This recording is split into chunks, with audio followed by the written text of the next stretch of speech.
நாம் தமிழர் கட்சி சீமானுக்காக இந்த இசானாங்கிற பொண்ணெல்லாம் சப்போர்ட் வக்காலத்து அரசியல் பண்ணிக்கிட்டு தெரியுது.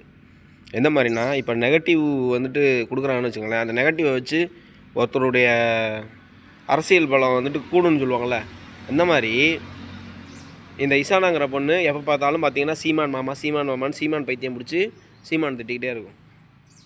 ஏன்னா அவங்க மாமா வச்சு அவங்க மாமா வேறு யாரும் திட்டிடக்கூடாது, அவங்க மாமா வேறு யாரும் திட்டக்கூடாதுங்கிறதுக்காக இந்த பொண்ணை கூடவோ குறைச்சோ வெளியால் திட்டிடக்கூடாது, தானே திட்டணும்னு சொல்லிட்டு இந்த பொண்ணு திட்டிக்கிட்டு இருக்கும்.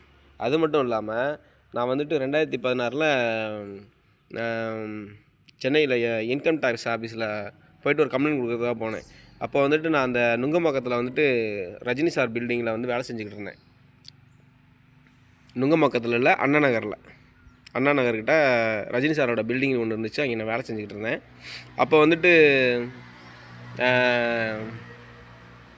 இன்கம் டேக்ஸ் ஆஃபீஸில் போய்ட்டு இந்த உண்டியல் பணம்லாம் வருது இல்லையா, கருப்பு பணம், அதுக்கு எதிராக கம்ப்ளைண்ட் எழுதி கொடுக்கறதுக்காக போயிருந்தேன். அவங்கள போய் பாரு இவங்கள போய் பாருன்னு சொல்லி என்னை அலக்கழிச்சாங்க.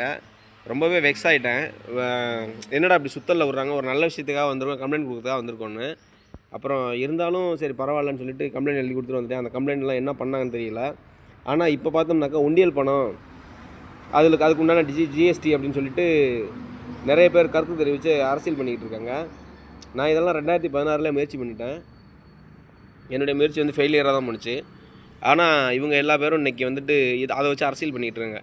அதாவது இப்போ நிர்மலா சீதாராமன் வந்து பட்ஜெட் தாக்கல் பண்ணுறாங்கன்னு வச்சுங்களேன், இப்போ அவங்க ஆளுங்களை அவங்களே விமர்சனம் செய்யணும். ஒரு பிராமணரை இன்னொரு பிராமணர் தான் விமர்சனம் செய்ய சொல்லிட்டு இப்போ இந்த இசானா மாதிரியான பிள்ளைங்களாம் வந்து பிராமணர்களுக்கு வக்காலத்து வாங்கிக்கிட்டு ஒரு நாகரிகமான முறையில் அரசியல் விமர்சனம் செய்கிறோம் அப்படிங்கிற மாதிரி பண்ணுவாங்க.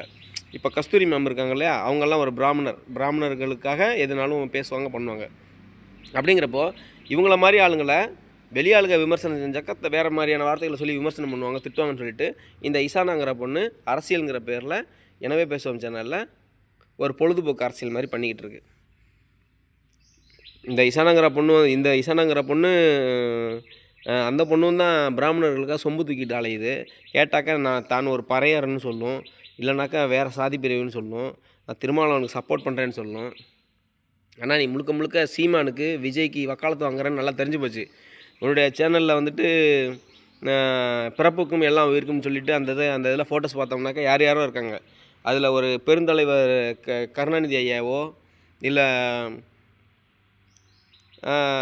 இவங்கள மாதிரி தலைவர்கள் யாரையும் கிடையாது. ஏன்னா இவங்கள மாதிரி ஆளுகள் திட்டம் போது வேடிக்கை தானே பார்க்க போகிறேன், சிரிச்சுக்கிட்டு ஜாலியாக சந்தோஷமாக ஹாப்பியாக தானே இருக்க போகிறேன். உன்னுடைய பித்தலாட்டமெல்லாம் நல்லா தெரிஞ்சு போச்சு நல்லா.